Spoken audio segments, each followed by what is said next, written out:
My alcoholic brother spent 10 years partying while I transformed Dad's failing company into a $100 million empire. At the shareholders meeting, he had me fired and humiliated. I left quietly, but Monday morning, when he walked into his new CEO office, welcome. 2 cheat sheet tales where loyalty dies, lies bleed out. And the truth hits like a slap to the face. These aren't just stories, they're confessions soaked in betrayal and regret. Ever spotted a red flag when it was already too late? Say it in the comments. Let's tear into today's tale. Hi, I'm Ethan Foster, and this is the story of how I learned that sometimes the biggest betrayals lead to the sweetest victories. You see, in business, just like in family, the person you trust the most can be the one plotting your downfall, but they often forget to check what's really beneath their feet. Before they push you off the cliff, let me take you back to where it all began. Foster Technologies wasn't always the 100 million company it is today. 15 years ago, it was just a struggling IT consulting firm my father had built from scratch. Dad was brilliant with technology, but terrible with business. By 2010, we were 3 months away from bankruptcy. My father's health was failing under the stress. I was 25. Fresh out of business school, while my older brother Lucas was 30, and already a familiar face in the local nightlife scene. Dad had always favored Lucas, the charming firstborn who could talk his way out of anything. But charm doesn't pay the bills, and Lucas's party lifestyle had already cost the company several major clients. Still remember that rainy Tuesday when I found Dad slumped over his desk, tears in his eyes, looking at our latest financial reports? "It's over, Ethan," he whispered, his voice broken. "Everything I built. I'm going to lose it all." Something in me snapped that day. I couldn't watch my father's dream die, even if he always saw me as second best. While Lucas was out spending company money at exclusive clubs, I started working 18-hour days. I learned every aspect of the business, met with every client, reviewed every contract. Mom worried about me. "Ethan, you need to rest," she'd say, bringing dinner to my office at midnight. "You can't save the company by yourself." But that's exactly what I did. The first year was brutal. I restructured our debt, cut unnecessary expenses, including Lucas' entertainment budget, and personally visited every major client we lost. Many slammed their doors in my face, but I kept coming back. Persistence pays off. By the end of that year, we were breaking even. Lucas found it hilarious. "Look at little Mikey playing businessman," he'd mock whenever he bothered to show up at the office. "Dad's still going to put me in charge? You know I'm the oldest." I ignored him and focused on work. Over the next 5 years, transformed Foster Technologies from a simple IT consulting firm into a full-service digital transformation company. We developed proprietary software solutions, expanded into cloud services, and built a reputation for excellence in the industry. The company grew exponentially from $2 million in revenue. We hit $10 million, then $50 million, and finally crossed the $100 million mark last year. Our staff grew from 20 to over 500. We opened offices in 3 countries. Dad's health improved as the company flourished, but his favoritism didn't change. Every success was somehow attributed to Lucas's leadership, even though he spent most of his time planning his next vacation. In family dinners, Dad would praise Lucas' business acumen while I sat quietly, going through quarterly reports on my phone. I didn't care about the credit. I cared about the company, our employees, and the legacy we were building. Besides, I had my own plans. What nobody knew, even my father, was that I'd been carefully documenting everything over the years. Every decision. Lucas sabotaged every client he lost, every dollar he wasted. More importantly, I'd been quietly building relationships with our key clients, making myself indispensable to their operations. I also had another secret, one that would turn out to be crucial during the company's darkest days. When we were nearly bankrupt, I'd used my own savings and taken out personal loans to keep us afloat. In exchange, I'd receive shares, Lots of shares. The paperwork was buried in mountains of corporate documentation. But I legally owned 40% of Foster Technologies, or at least, I thought that would be enough to protect me. I couldn't have been more wrong last month. Everything changed. Dad announced his retirement, and everyone expected him to name me as his successor, after all. I'd been effectively running the company for years. Even Lucas had been showing up to work more often, probably sensing the change coming. The shareholders meeting was set for Friday afternoon. All major stakeholders were present, including our board members and key investors. Prepared a comprehensive presentation about our growth strategy for the next 5 years. Dad stood up to make his announcement. I noticed Lucas smirking in his seat, but I didn't think much of it at the time. Ladies and gentlemen, Dad began, I'm retiring as CEO of Foster Technologies. This company has been my life's work, and choosing my successor was not an easy decision. He paused, looking around the room. But there's only one person who truly embodies leadership qualities needed to take Foster Technologies to the next level. Someone who understands our family values and has the vision to lead us into the future. I sat straighter in my chair, ready to accept the responsibility I'd been preparing for all these years. My son Lucas Foster will be taking over as CEO, effective immediately. The room went silent. I felt like I'd been punched in the gut, but Dad wasn't finished. Furthermore, Lucas has brought to my attention some concerning irregularities in our recent operations. It seems that certain individuals have been making unauthorized decisions and potentially compromising our company's integrity. Lucas stood up, holding a folder. I'm afraid my brother Ethan has been operating outside his authority, making promises to clients we can't keep, and potentially engaging in unethical practices. I couldn't believe what I was hearing. Every accusation was a twisted version of the truth. The very decisions that had saved and grown the company were being presented as reckless and unauthorized. Therefore, Dad continued, as my final act as CEO, I'm terminating Ethan's employment with Foster Technologies, effective immediately. The security guards were already approaching my chair. Lucas's voice dripped with fake sympathy. I'm sorry it had to end this way, little brother. But hey, maybe now you can get a life outside the office. The room erupted in whisperness. Was escorted out, my key card deactivated, my access revoked. I could see the pity in some faces, the glee and relief in others, but they had no idea what was coming, because while Lucas was plotting my downfall, he'd forgotten 3 crucial things. First, those unauthorized decisions were all properly documented and approved. Second, my 40% ownership stake wasn't as buried as they thought. And third, well, let's just say that when you spend 10 years building the company's technology infrastructure, you learn where all the bodies are buried. Sometimes literally as I walked to my car that evening, I pulled out my phone and sent a single text message to an old friend at the SEC. Then I went home and waited. Monday morning was going to be very, very interesting. Monday morning arrived with a thunderstorm, fitting weather for what was about to unfold. Asterisk, I sat in my home office, watching the clock tick towards 9 a.m. when Lucas would be strutting into his new CEO office for the first time. The weekend had been interesting. Mom had called 17 times, leaving tearful voicemails about family unity. Dad hadn't called at all. Lucas had been too. He was busy celebrating at his favorite clubs. The photos were all over social media, including some questionable ones with the company credit card clearly visible on the table. I smiled. Asterisk, remembering how Lucas always thought technology was beneath him. That's geek stuff, he'd say, refusing to learn even basic cybersecurity protocols. Well, that arrogance was about to cost him dearly. At exactly 9:15 a.m., my phone buzzed.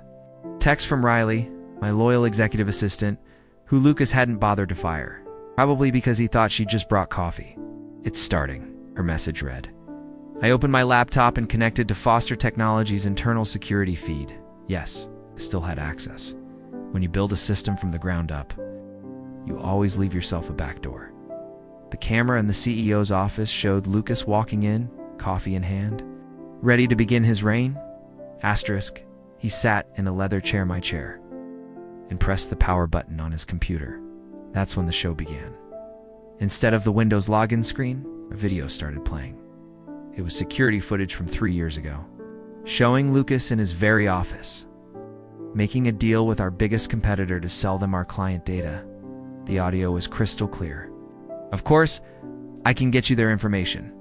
Lucas's voice rang out. "My idiot brother does all the work anyway. Just make sure the payment goes to my Cayman account." Lucas frantically tried to turn off the monitor, but nothing worked. The video kept playing on every screen in his office. But that was just the beginning. His phone buzzed. The SEC had received an anonymous tip about insider trading, complete with documented evidence of Lucas' illegal activities over the past decade. His private email started pinging with notifications. Somehow, all his confidential communications had been leaked to the board members. Down in the lobby, federal agents were walking through the front door. I watched through the security feed as Lucas' face turned from confusion to panic. He tried calling Dad, but Dad's phone was busy, probably because he was getting his own set of revelations about his beloved firstborn's activities. At 9:30 a.m., Riley walked into Lucas's office. "Mr. Foster," she said calmly, "the board members are requesting an emergency meeting. Also, there are some federal agents here to see you." Lucas started sweating. "Tell them I'm busy, cancel everything, and get IT up here to fix these damn computers." Riley smiled politely.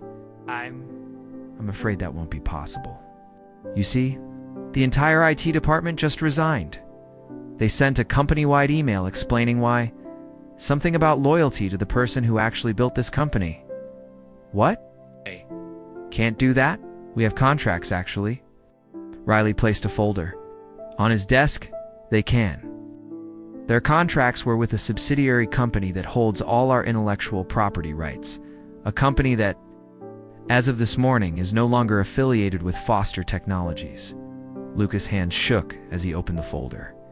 Inside was a simple document showing the ownership structure of Foster Innovation Labs, the subsidiary I'd quietly created years ago, the company that actually owned all our patents, software, and client contracts, and I owned 100% of it. But the clients, Lucas, Riley interrupted. They've already been informed of the change in management. Most have already signed new contracts directly with Foster Innovation Labs. It seems they prefer working with the person who actually handled their accounts all these years. The color drained from Lucas' face as he finally understood. Every piece of technology that made the Foster Technologies valuable. Every client relationship that kept it profitable. Every key employee who made it run. They were all loyal to me. Stolen and empty shell. The office door opened again. 2 FBI agents walked in, followed by Mr. Clark, our chief legal counsel. "Lucas Foster," one agent said, "we need to ask you some questions about certain financial transactions. You can't do this." Lucas shouted, looking wildly around the room. "I'm the CEO. I'm in charge here." Mr. Clark cleared his throat.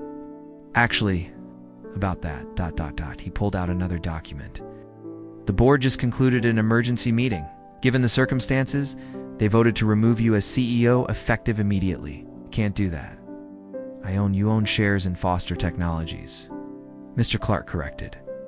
"A company that, as of 9 o'clock this morning, has no intellectual property, no major clients, no core development team.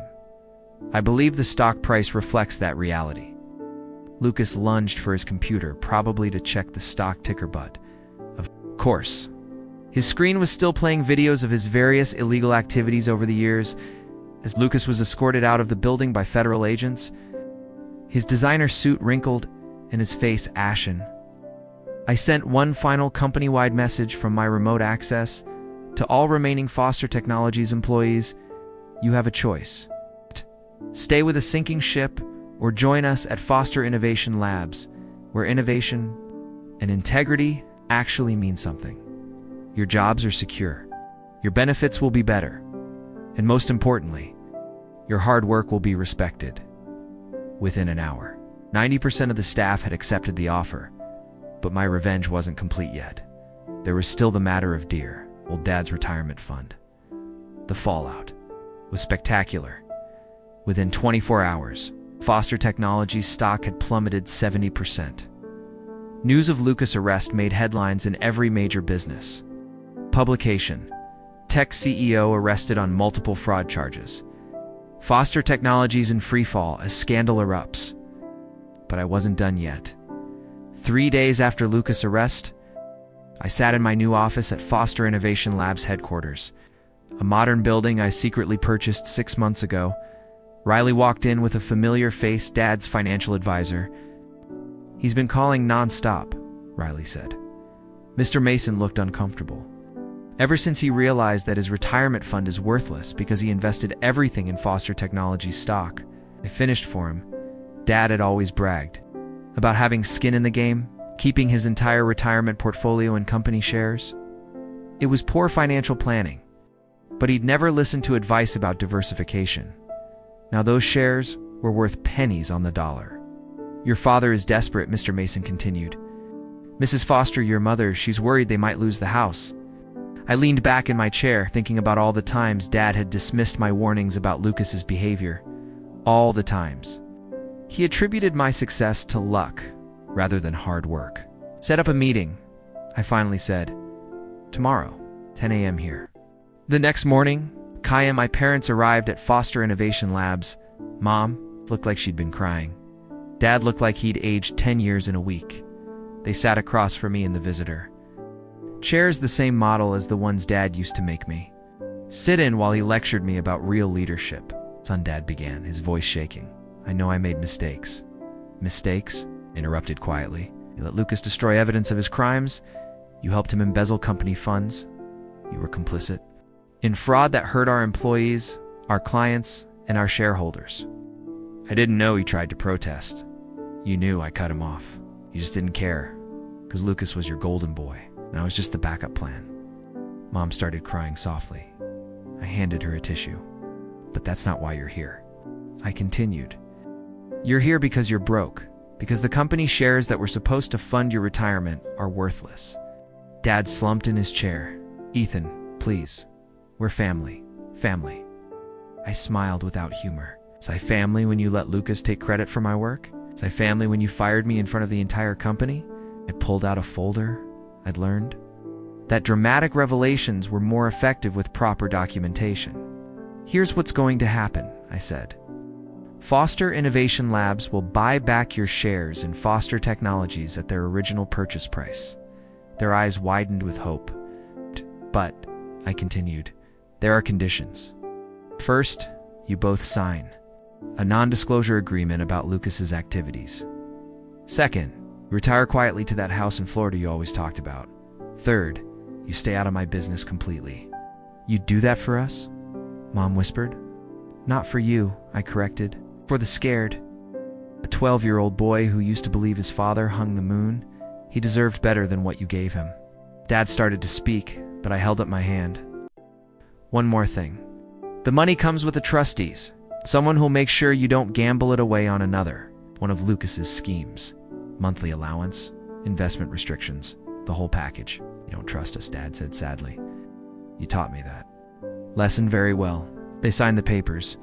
As security escorted them out, Dad turned back one last time. "I was wrong about you, son. You're a better businessman than I ever was." "No, Dad," I replied. "I'm just better at remembering who my real enemies are." 5 years have passed since then. Foster Innovation Labs is now a billion-dollar company. Known for its cutting-edge technology and ethical business practices, Lucas served 2 years in prison and now works as a bartender in Vegas. Dad and Mom live quietly in Florida, sending occasional postcards that I never answer. Last week, I received an invitation to speak at my old business school. The topic: the importance of integrity in family business. I accepted with a smile. After all, I have quite a story to tell sometimes. The best revenge isn't destroying your enemies. It's building something so successful, ... that they have to live with the knowledge that they bet on the wrong horse. And as for those who wonder how the quiet one, the careful one, the backup plan, pulled off such a complete victory, well, let's just say while the peacocks are busy showing off their feathers. The eagles are watching, waiting, and planning their next move. Because in business, just like in life, it's not about who starts at the top, it's about who's still standing when the dust settles.